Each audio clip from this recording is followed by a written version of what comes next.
Continued from the last file, question and answers of Look Back in Anger, page 31, question 16. How would you explain Helena's abrupt change of attitude to Jimmy when Allison returns? Answer, see answer to question number 15. Question 17. Consider Jimmy as a spokesman in bracket representative of his age. Bring out his attitude to the society. Answer. Jimmy's character is very complex. It is not possible to dismiss him simply as an angry young man of the post-war England. He has certain psychological problems which are his own, but these problems are connected with the problems of a whole generation of people in the early 1950s. Jimmy belongs to the working class and is educated. He cannot find an acceptable role in the complexities of the English class system. He is a D-class man. He sentimentalizes the working class and cries down the upper class to which his wife Allison belongs. Jimmy belongs to no world. He works at a sweet stall and he romanticizes the working class. Cliff, who is genuinely working class, knows how to inadequate the gesture is, quote, "The sweet stall is all right, but I think I would like to try something else. You are highly educated and it suits you," unquote. Look Back in Anger reflects the mood and temper of the young men in the period following the Second World War. The hero of the play became the folk hero for a young generation puzzled by the Hungarian Revolution, Britain's imperial gesture to Suez, and the hydrogen bomb. The play had great impact on the young generation on its first appearance on the stage.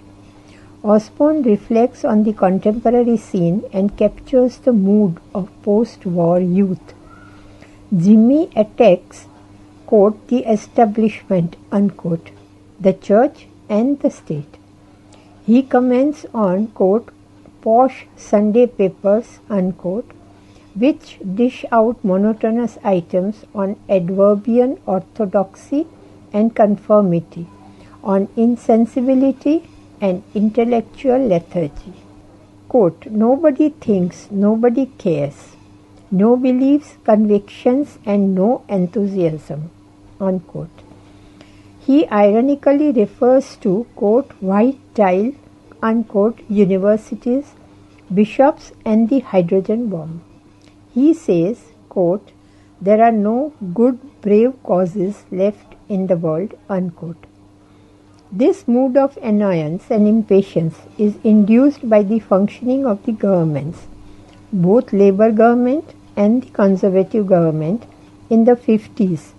The international situation, in bracket, Hungarian Revolution, the decline of British imperial glory as shown in the humiliation in Suez issue, bracket closed.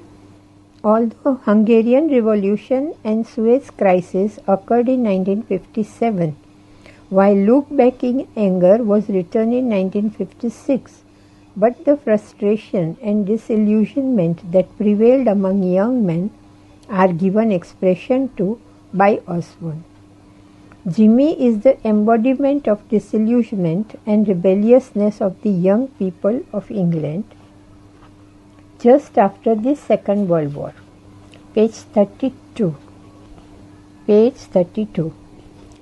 The young people looked forward to a welfare state, but the new prosperity brought in disillusionment. England was shrunk to insignificance. There are no brave causes to fight for. These young people could not change national policy. They are armchair crusaders against nuclear disarmament. In his tirades against all, we find the mood of anger with all the established things and with the complacency of people. His sense of the lack of noble cause, his loss of sexual sanctity, his attack on lethargy and listlessness, his surrealistic sense of humor, all are characteristics of post-war youth. He is waging a war with class distinctions, criticizes religious observances and church bells. He scoffs at the theology of Dante and at the midnight invocations of the Coptic goddess of fertility, in which the people of the Midlands are indulging. Jimmy's disillusionment has made him so cynical that he singles out women for his fierce attacks. They are noisy and bloodthirsty. He attacks Allison's family because they are aristocratic. He is fed up with heterosexual love and thinks that homosexuality inspires creative faculties, as is the case with André Gide. He has a sense of purposelessness. He has tried his hand at many things: journalism, advertising, even vacuum cleaning. But he cannot settle in anything. He runs a sweet stall, but he tells Helena that he thinks of leaving it. He does not know what he will do. This attitude of uncertainty and drift is typical of the frustrated, angry young man. He plays on the jazz loudly, as if to drown his sense of uncertainty and frustration. He is alienated from the social movings. Neither does he belong to the upper class nor to the middle class. He cannot adjust himself to the working class.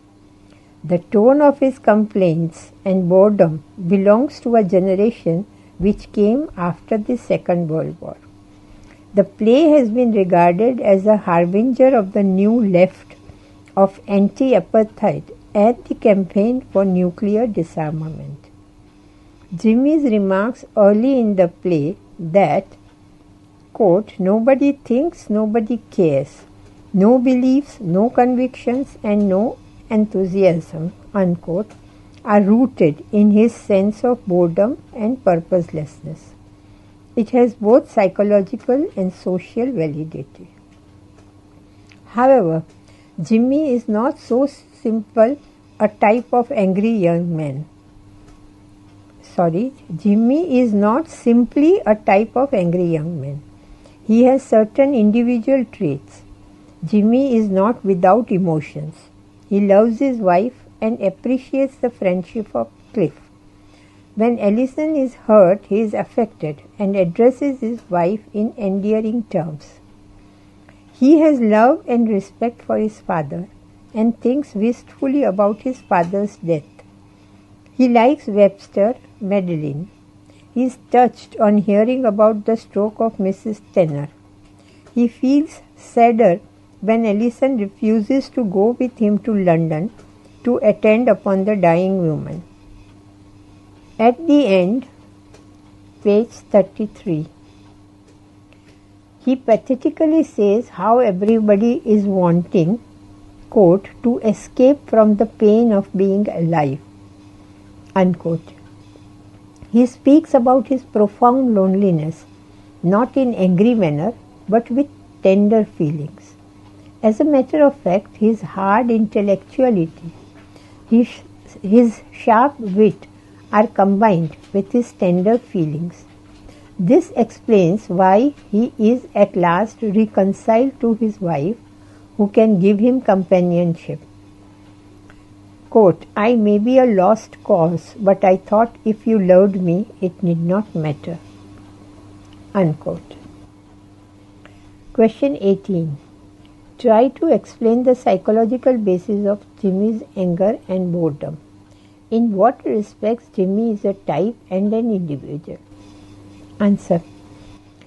Jimmy's anger has a social basis. He belongs to the generation following Second World War. Young men become restless, angry, disillusioned because of economic depression and growing threats of war. Hydrogen bomb had posed a threat to men and all values had been shattered. Jimmy comes to hate all, especially the aristocrats. He does not find any brave causes left. Nobody thinks, nobody believes. There is lethargy and listlessness. However, the anger of Jimmy is also individual. It has basis in his individual psychological aberrations. He is a psychoneurotic. He enjoys persecuting Allison. There is a sadistic pleasure in inflicting pain on others. He behaves savagely with Allison, Cliff, and even Helena. He attacks not only listless, sober Allison, but also her parents, her brother, and her entire way of life. The difference between Allison and Helena is that she hits back, while Allison remains listless and lousy. Jimmy finds psychological satisfaction in hitting Helena because she hits him back. Quote, "I have never seen such hatred in someone's eyes before." Unquote. There is love-hatred relationship between Jimmy and Helena. He is struck with horror and disbelief when she slaps him, and there is full-blooded response when she kisses him passionately. Jimmy lives, quote, "happily in sin," unquote. Their passion is only an aspect of their enmity, a mutually inescapable challenge. There is no tenderness in their passion. Jimmy tries to escape for some days into physical relationship with a woman. It is a masochistic pleasure for him. He finds sadistic pleasure by persecuting others and gets masochistic pleasure by self-persecution. He wishes Allison to suffer by losing a child. Suffering is an essential part of self-ennoblement. His sadomasochism is cloaked in high-sounding philosophy. Jimmy has seen his father die. His father was betrayed by his mother. He fears that other men may be betrayed by women. He has grown cynical and bitter. He develops a psychological complex like that of Hamlet. He comes to hate and mistrust the world. Page 34. In Freudian terms, Jimmy is a paranoid personality, a man suffering from persecution complex. He feels that the world is out to persecute him. Allison and Helena are supposed to persecute him. So he is ready to defend himself against the persecution by attacking others. This is a sort of defensive offense. Another psychological complex may be his sense of basic insecurity. He feels unsafe, insecure in a world guided by adverse forces. His family experiences reinforce this mood. So he responds by being aggressive and violent in words. Osborne says, quote, "To be as vehement as he is to be almost non-committal." Unquote. He cannot change the world, and so he releases the mental tension and pressure through bitter condemnation. His pent-up feelings find channels in vehement expressions. Dyson remarks, quote, "His sense of outrage is so little controlled by either selflessness, stoicism, or any clear discipline of the mind that readily degenerates into moods profoundly and dangerously maladjusted." Unquote. Jimmy's attitude to women shows his peculiar psychological complex. He cannot get along with any woman. He does not know what he expects from Allison. As Allison says, no woman can satisfy him. Jimmy needs some impossible amalgam of a mother and a Greek courtesan, a henchwoman, a mixture of Cleopatra and Boswell. He needs a mother, love, and intellectual companion, Jimmy is attached to older women, to mother surrogates. He wishes Allison to be childless so that she may be his mother. Her relationship with Helena is erotic, but he wants to possess the soul of Allison. Allison to him is a mother figure. There is unresolved Oedipus complex in Jimmy. Huss, in bracket, John Osborne's backward halfway look modern drama, bracket closed, says, quote, Jimmy Porter is prompted by some abnormal urge to be an habitual collector of injustices, especially from women, unquote. This explains why he makes impossible demands on women. He is angry that Allison was a virgin before her marriage. He has an uneasy feeling that Allison is the sexually tabooed mother figure and not the acceptable courtesan figure. He is in favor of sexual permissiveness. He has a number of sexual relationships. He recalls his friendship with Madeline. Allison speaks of his sexual promiscuity. He tries to find a retreat from his restlessness into sexual relationships. No one woman can give him total devotion or loyalty. His loyalty spans, quote, his present, his future, and his past as well.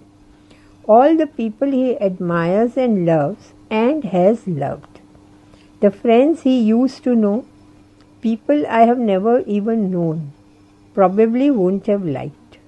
His father who died years ago, even the other women he has loved, unquote.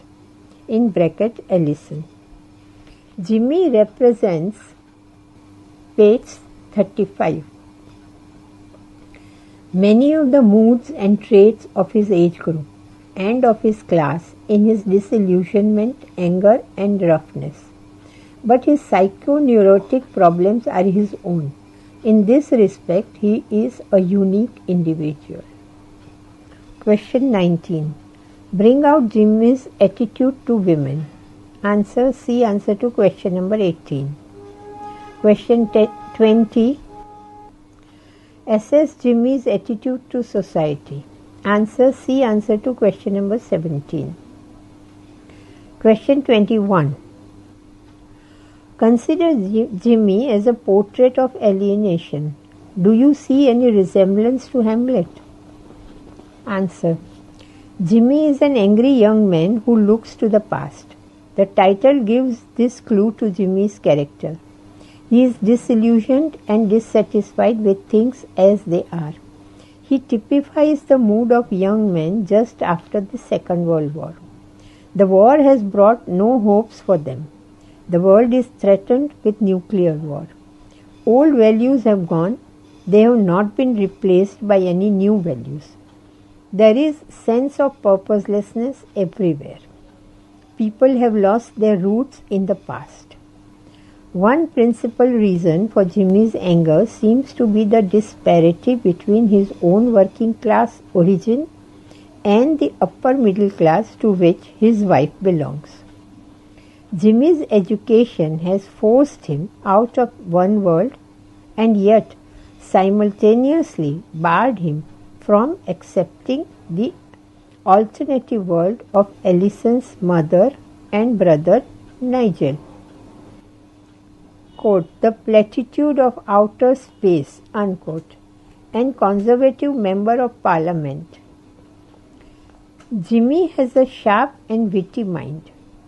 He hates the society people, Mummy and brother Nigel, and the intellectuals whom he identifies with the posh Sunday papers.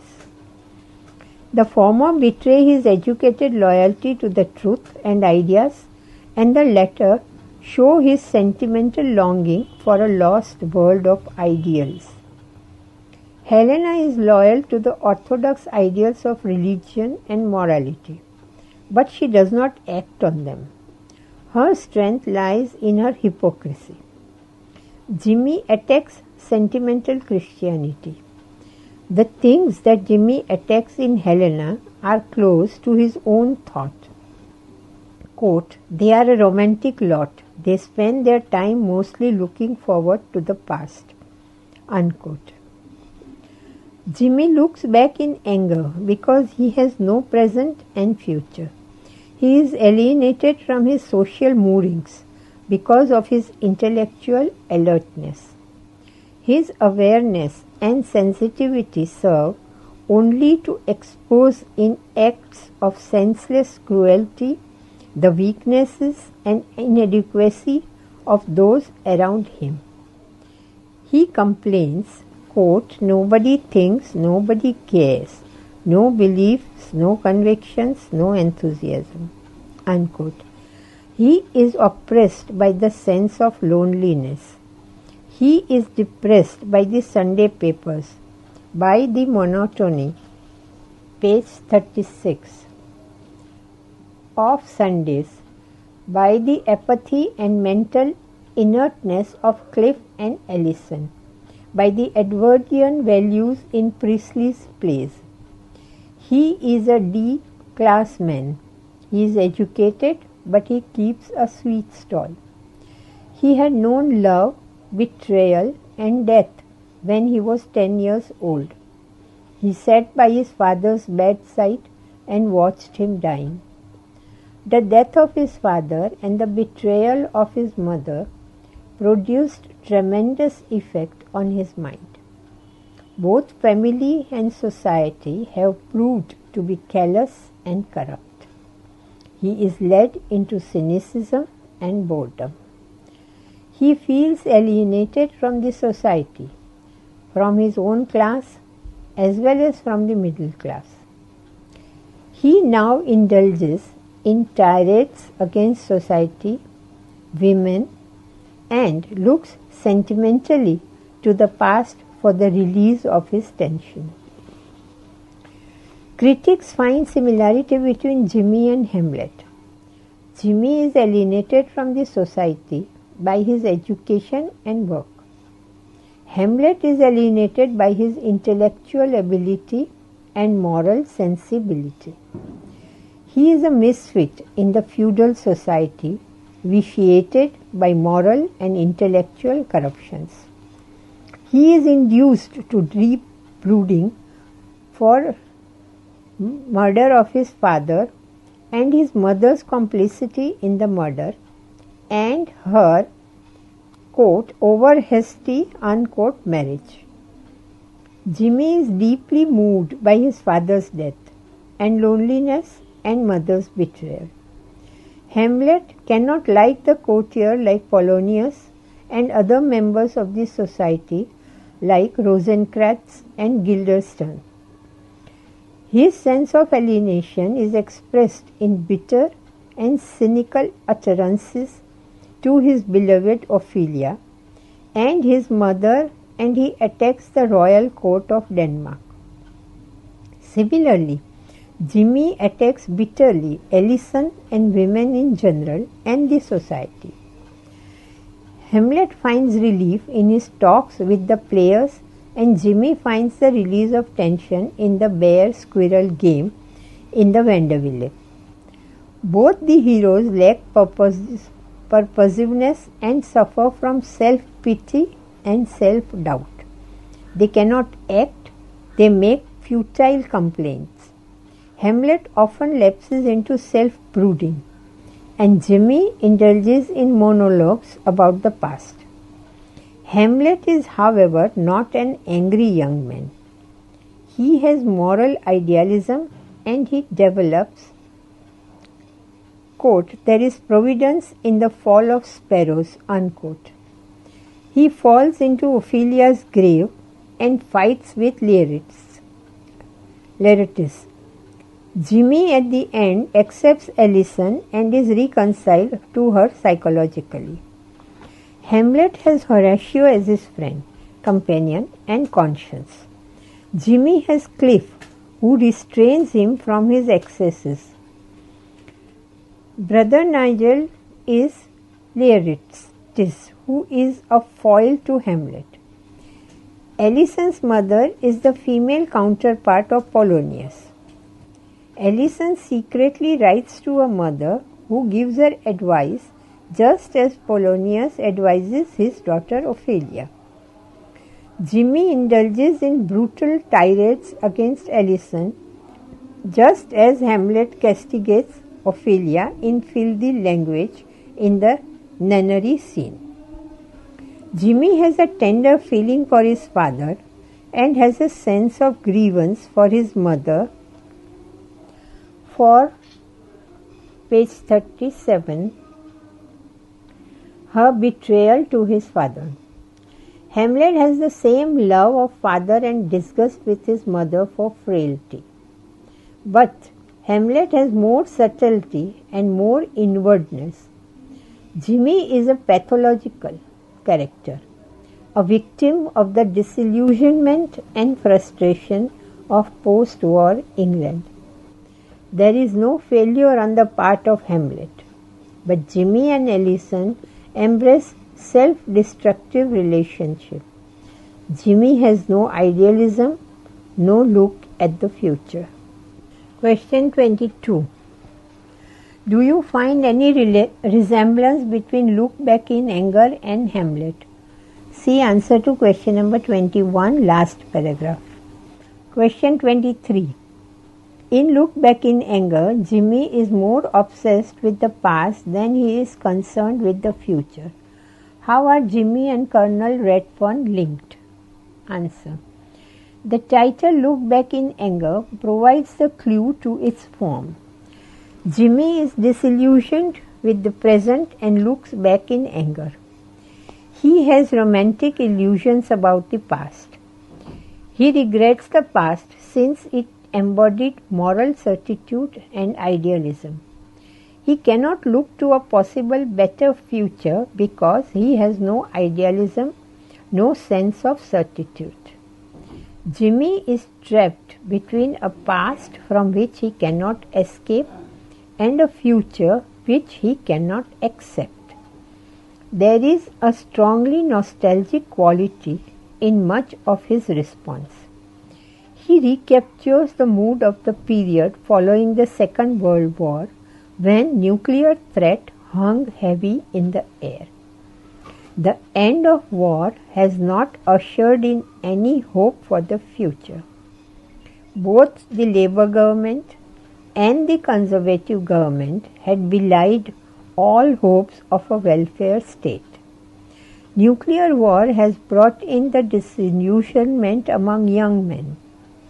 Jimmy sees the later part of the 20th century as becoming dominated by a soulless technological vision, an era which he describes as the American age. There is a certain ambiguity in Jimmy's response. He castigates Helena in Act 2, Scene 1 for refusing to face up to, quote, the ugly problems of the 20th century and retreating to a vision of idyllic rural past. Yet, he often retreats to the past and to the game of squirrel and bear because he cannot face the present, unquote. This confusion in his response is a part of his ambivalent personality. His escapist fantasy with Alison reflects just this process. He retreats to the past and has romantic obsession with the working solidarity that he associates with the interwar period and the quixotic knight errantry of the Spanish Civil War. Jimmy's anger has roots in the past. He recalls his sufferings at the bedside of his dying father. He has spent hour after hour in his father's small bedroom listening to his father's talk, which he could hardly understand at the time. Continued in the next file.